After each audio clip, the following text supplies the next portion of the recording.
Rigdon.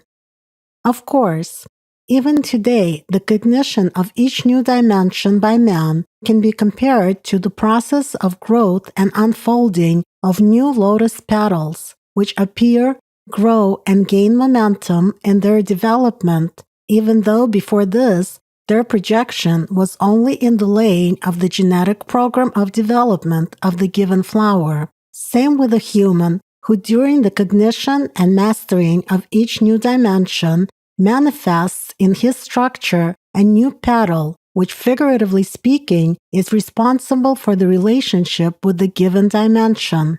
Naturally, the lotus flower is a conditional comparison, so to say, to gain an understanding of the essence of the process.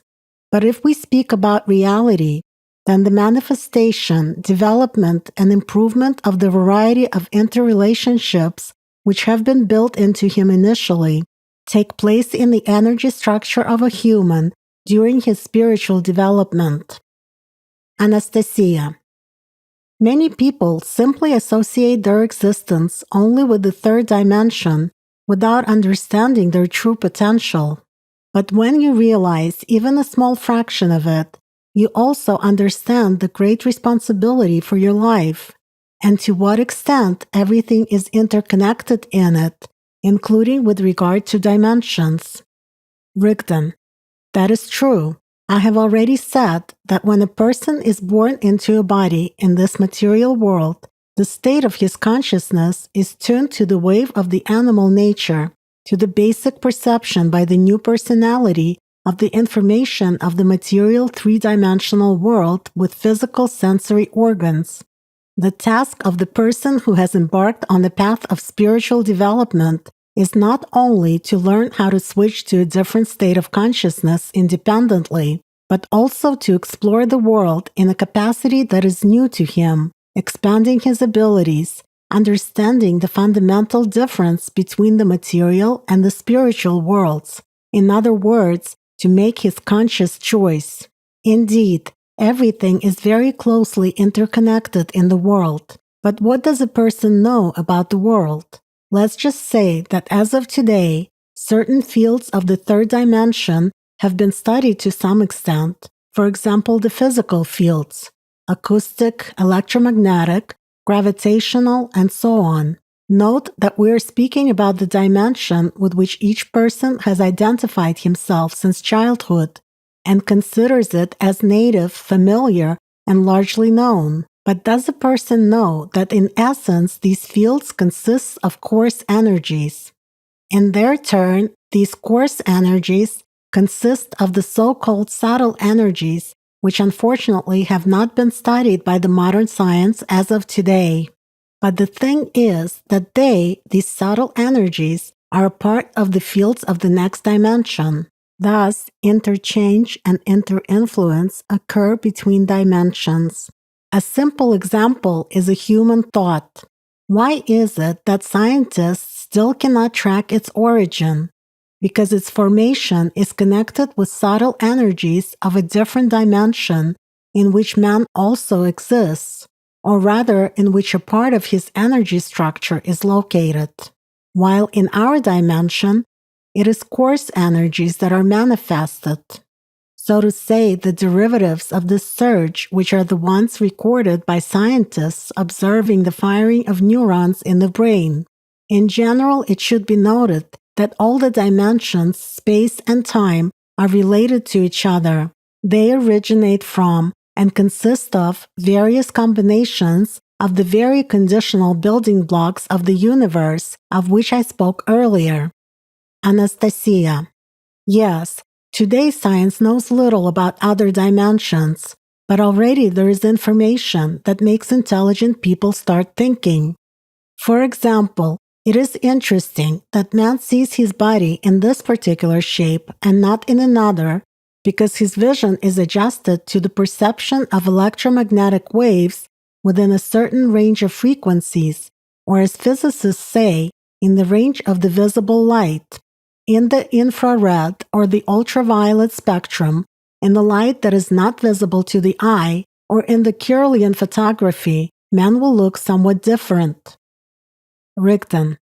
Undoubtedly, in short, with modern equipment or certain meditation techniques, one can see different forms of light, man's electromagnetic field, the form of the aura, and so on. And the whole ambiguous form of a person can be seen in three-dimensional space, which in combination with time makes up four-dimensional space. But in five-dimensional space, from the perspective of the interaction of subtle energies, a human appears already differently, in the shape of a pyramid with a detached top.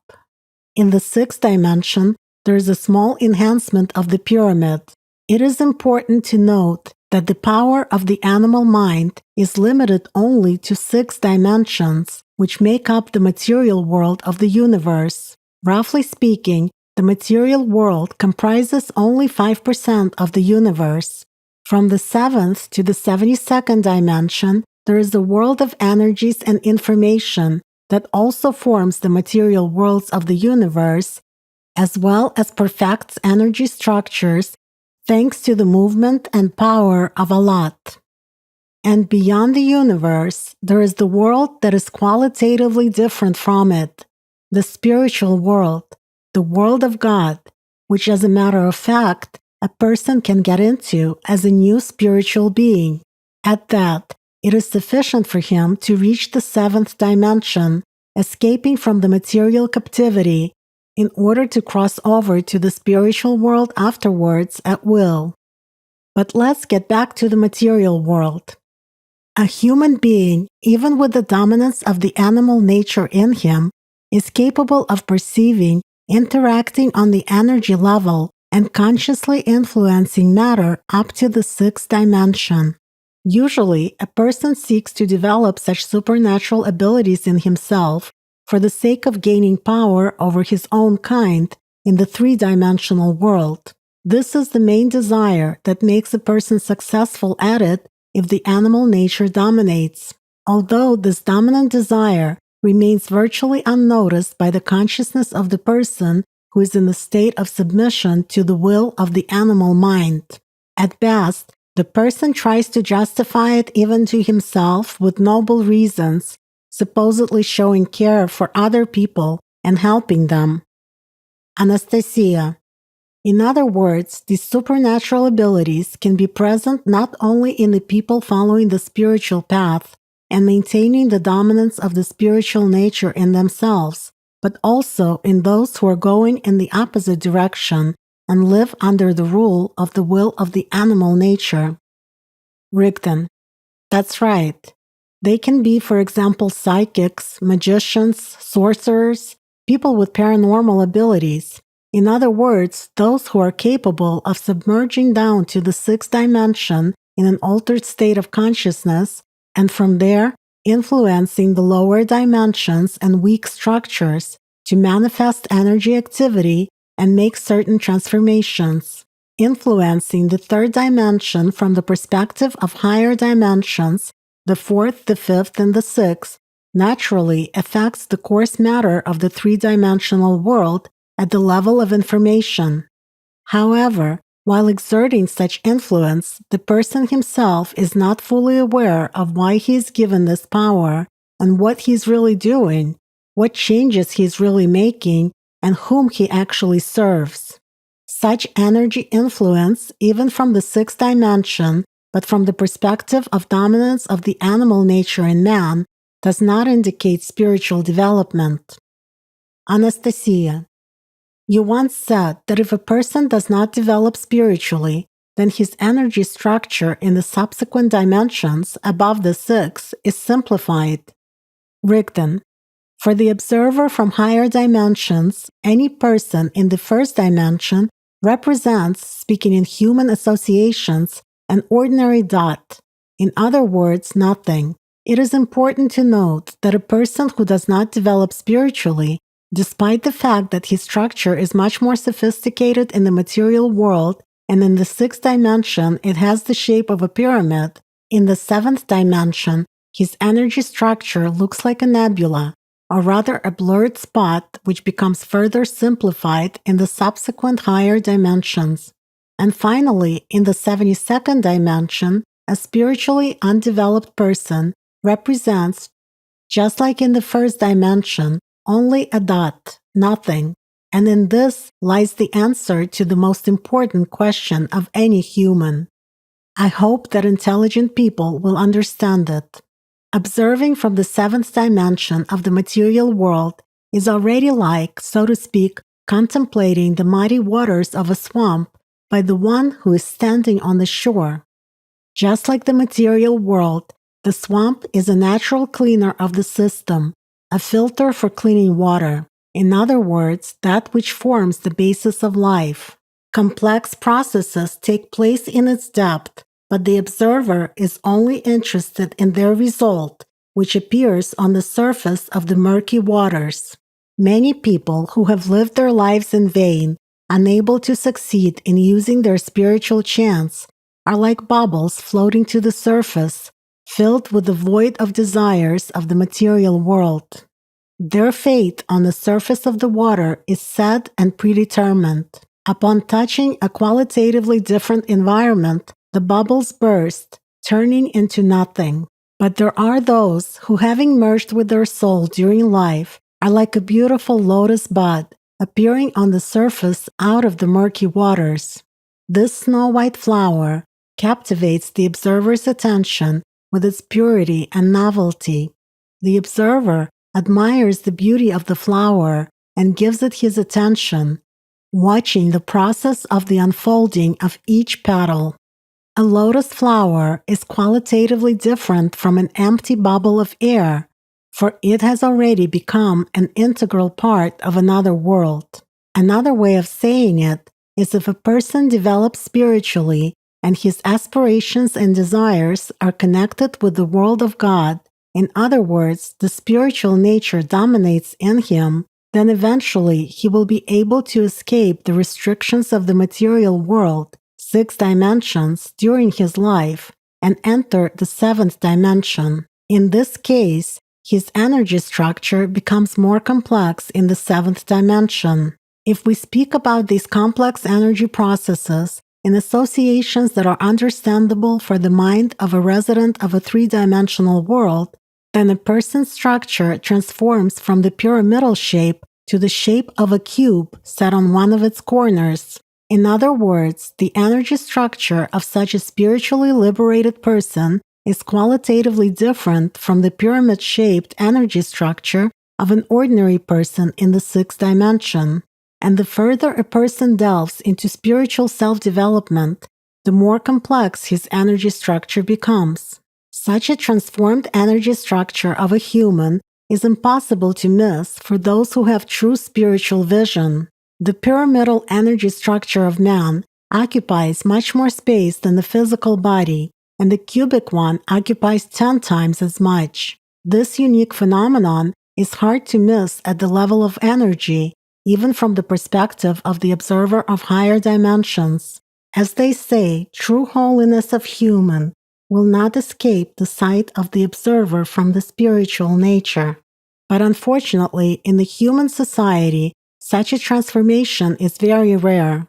By the way, in the ancient times, the people who attained the 7th dimension and received spiritual liberation during lifetime were symbolically portrayed in the shape of a cube, often with a mark painted on one of its corners. A supreme being from the spiritual world was also marked with the same symbol. Anastasia.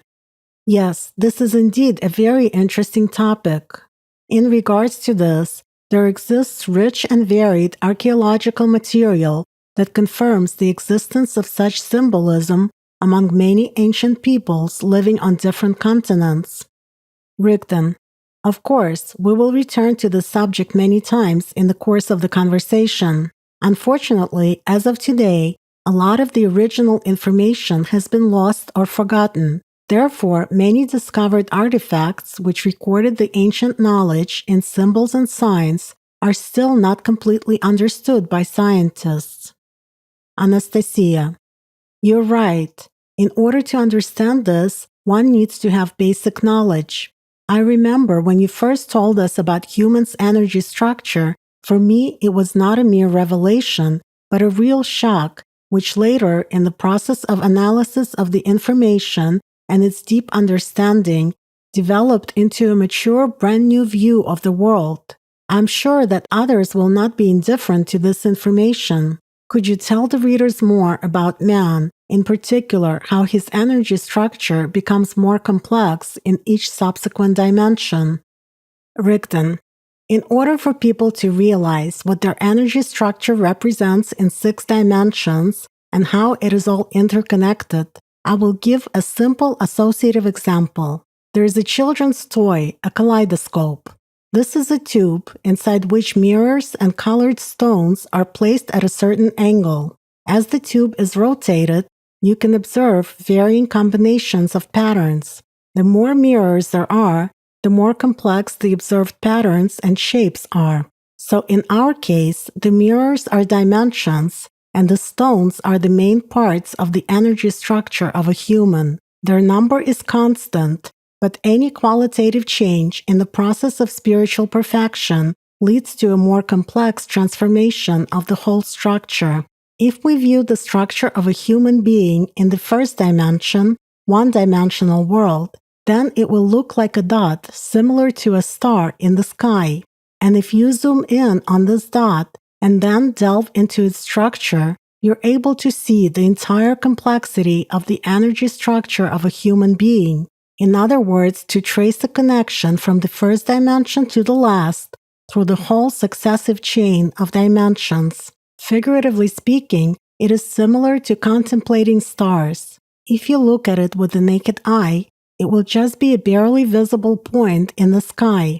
But if you look at it through a spyglass, it will be visible as a rough, bright circle. And if you observe it through a powerful telescope, then it will be a sufficiently complex space object with volume and its own natural processes. And in the second dimension, two-dimensional world, the structure of a person will have a shape of a cross, in the middle of which there will be a circle at the intersection of its lines. Well, and everybody knows what a person looks like in the third dimension. Anastasia. That is so. But even in this example, you understand how complex human structure is, even in the three-dimensional world.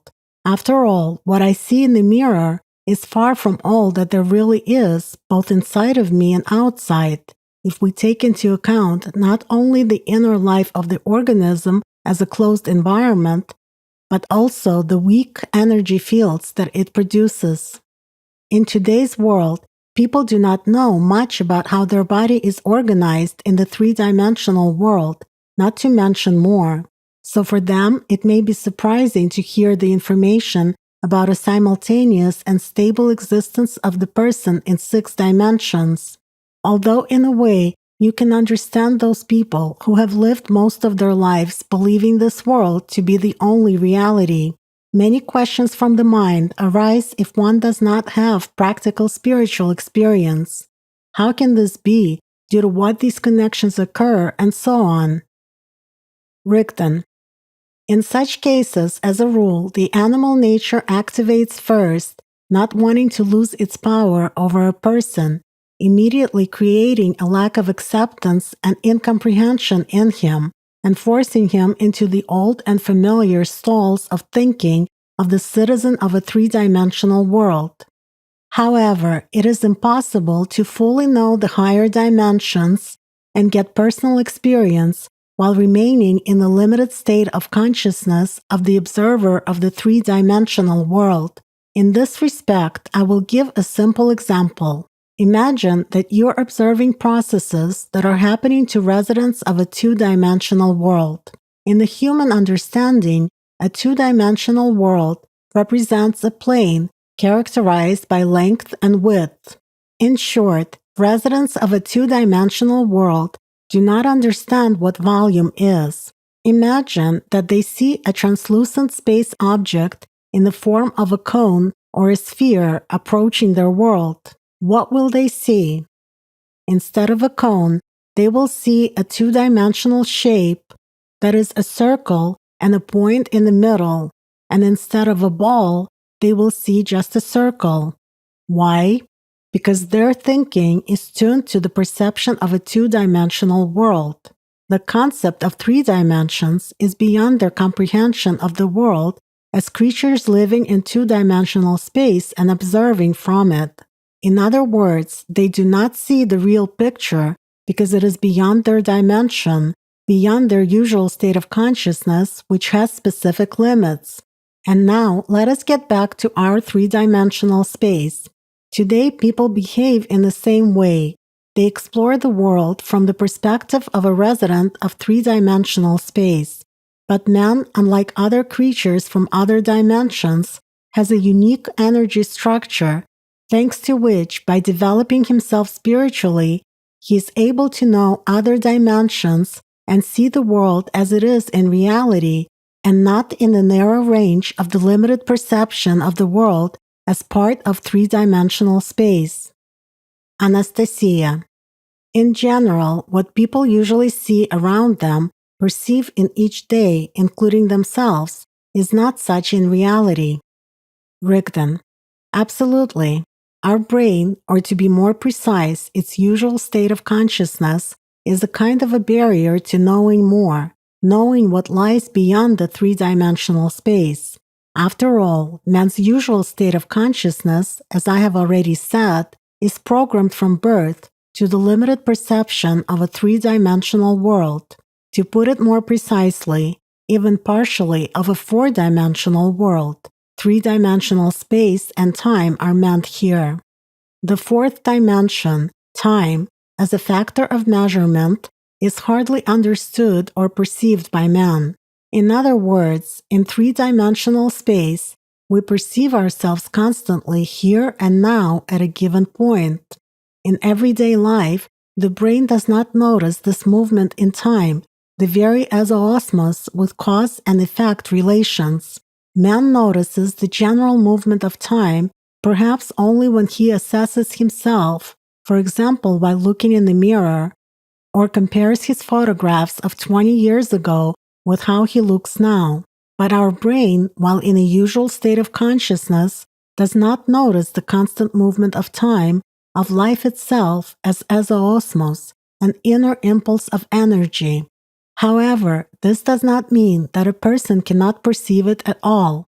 After all, the human perception depends first of all on the dominant worldview, the stability of the state of expanded consciousness, on the database that man inputs into his brain and constantly updates, and that is why it is important to expand your intellectual horizons. Secondly, such a perception depends on self-development, on systematic experiences of altered state of consciousness, meditations, and spiritual practices, thanks to which man independently learns about the world outside of the three dimensions, and not with the mind's logic, but with a more perfect instrument of his, the intuitive sense, the sixth sense. Anastasia. Yes, such sayings of people from the ancient times as when man changes, the whole world changes, know thyself and you shall know the whole world, are not empty words. This is a reality, the fullness of which man can acknowledge during the practical process of spiritual self-discovery. You once mentioned, while talking about altered states of consciousness, that human consciousness has many levels. Rigdon. That is right. The fact that consciousness has many levels allows the person as an observer, even from the animal nature, to embrace with his perception from the second up to the sixth dimensions, specifically in an altered state of consciousness. Man cannot consciously perceive the first dimension. For him, it will just be a dot, nothing. But this nothing holds everything. The first dimension is the azoosmos. In other words, the initial inner impulse of energy. As a rule, man does not consciously notice the beginning of this change, impulse, especially at the level of the first dimension. Concerning the first dimension, I will give a metaphorical example that will be understood by many people today. It is related to the work of computers, or rather to the movement of the blinking screen indicator, the cursor. By the way, The word cursor comes from the Latin word cursorius, which means messenger, speed walker, fast runner. When you do something on the computer, for example, you edit text, you move this pointer indicator, an arrow or a dash on the display screen by pressing certain keys or with an optical and mechanical manipulator, a mouse. After all, while doing it, you're not thinking how exactly it moves. You just do it almost automatically because you're focused on your work. It only seems to you that the cursor moves naturally when you control the mouse, for example, to select or move the text, correct it, or open a new window. But what is really happening? The screen consists of pixels, that is, these small colored dots, which if magnified will look like squares, like a graph paper notebook, each of which consists of 3 colors, subpixels, red, green, and blue. Combining these 3 primary colors at each point makes it possible to reproduce any color on the monitor screen. The more pixels there are in the same area of the screen, the better and sharper, more detailed, the image on it will be. What is a pixel? It is just an element of a photosensitive matrix, the smallest element of a 2-dimensional digital image in a pixel grid, and bitmapped graphics on the monitor screen. This is a set of electrodes. What is displaying image on the screen? It is in fact control of electrical voltage that is applied to each electrode, light-emitting diode. The size and direction of the vector of the electric field, in its turn, is controlled by the software component and the processor of the graphics card. When you move a mouse with your hand, the electrical signals from the optical sensor go via USB, a device for transmitting information, to that part of the computer circuitry that is responsible for processing them. The processed signal is sent to the video card. Then, according to its program, it changes the characteristics of the electric field applied to specific electrodes, LEDs, on the screen, pixels. Accordingly, their light intensity changes. For example, some become black and others white. For you, it creates an illusion of the cursor's movement on the screen. In other words, you only think that you're moving the cursor. In fact, thanks to the work of electronic circuits and programs, you're only changing external conditions for the electrode, LED, and it acquires new properties for itself. And because of that, the light passing through it acquires other characteristics, frequency and intensity. If the cursor is located at a given point at a given moment in time, then by performing an impulse, having moved the mouse with your hand, you create conditions for changing the optical characteristics of the dot. Anastasia. One can say that in a way I trigger the jump of the cursor from one point to another, from one pixel to another. Rigden. Yes, the movement of the cursor is in essence a figurative example of the prototype of unnoticeable motion, life, of the material body in space and time, thanks to the azoosmos. Azoosmos is a jump of information from one information building block to another. An information building block pulls in the information and passes it to another information block. In other words, it transmits the information through itself. Those pixels serve as information building blocks in our conditional comparison, but you as an observer, thanks to your freedom of choice, trigger this movement in one direction or another.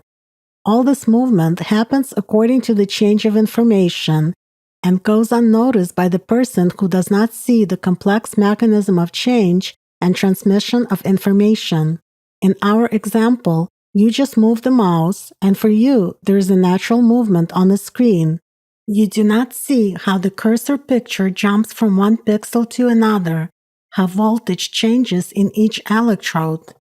For you, the cursor arrow almost instantly moves to another position on the screen. Same in life.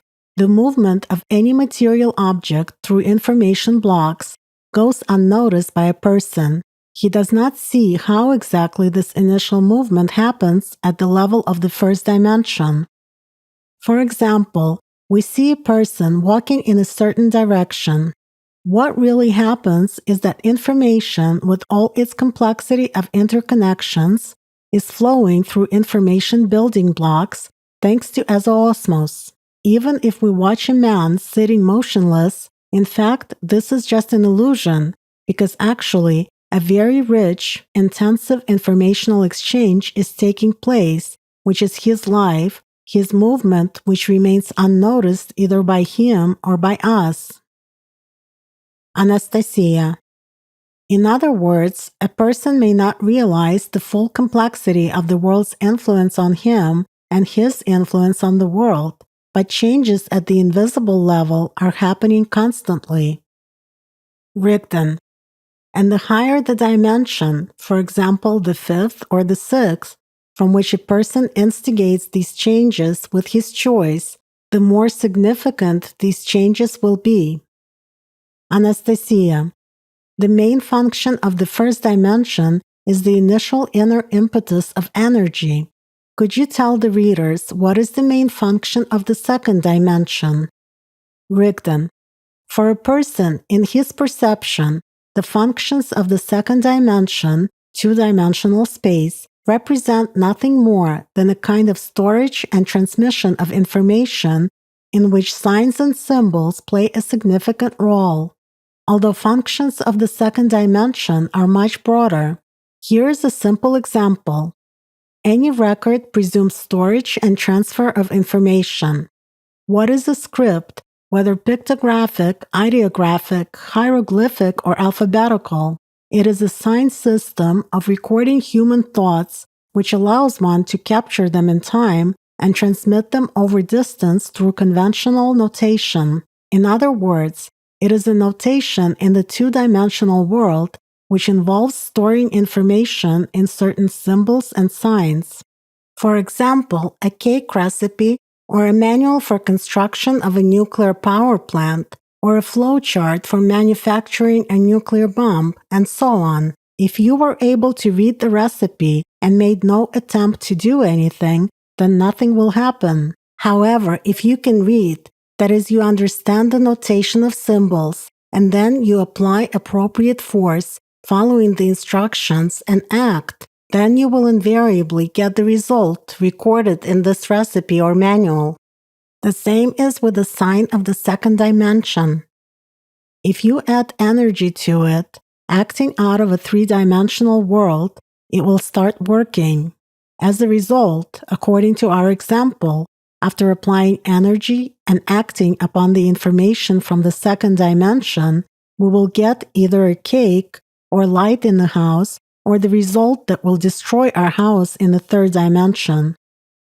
Anastasia. So generally speaking, the third dimension is the dimension in which you already apply force and energy and begin to create. Rigdon. For a human, yes.